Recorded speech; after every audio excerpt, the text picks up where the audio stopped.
కేటీఆర్ పై పరోక్షంగా విమర్శలు చేశారు సీఎం రేవంత్. జూబ్లీహిల్స్ ఉప ఎన్నిక రిఫరెండం అని ప్రగల్భాలు పలికారని, కానీ ప్రజలు 25,000 మెజారిటీతో కాంగ్రెస్ ను గెలిపించారని గుర్తు చేశారు.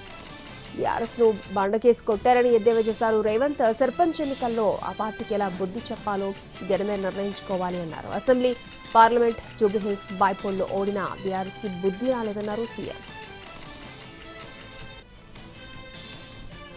కేటీఆర్ పై పరోక్షంగా విమర్శలు చేశారు సీఎం రేవంత్. జూబ్లీహిల్స్ ఉప ఎన్నిక రిఫరెండం అని ప్రగల్భాలు పలికారని, కానీ ప్రజలు 25,000 మెజారిటీతో కాంగ్రెస్ ను గెలిపించారని గుర్తు చేశారు.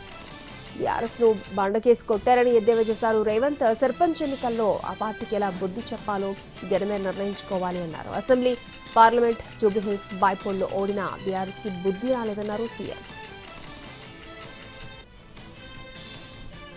కేటీఆర్ పై పరోక్షంగా విమర్శలు చేశారు సీఎం రేవంత్. జూబ్లీహిల్స్ ఉప ఎన్నిక రిఫరెండం అని ప్రగల్భాలు పలికారని, కానీ ప్రజలు 25,000 మెజారిటీతో కాంగ్రెస్ ను గెలిపించారని గుర్తు చేశారు.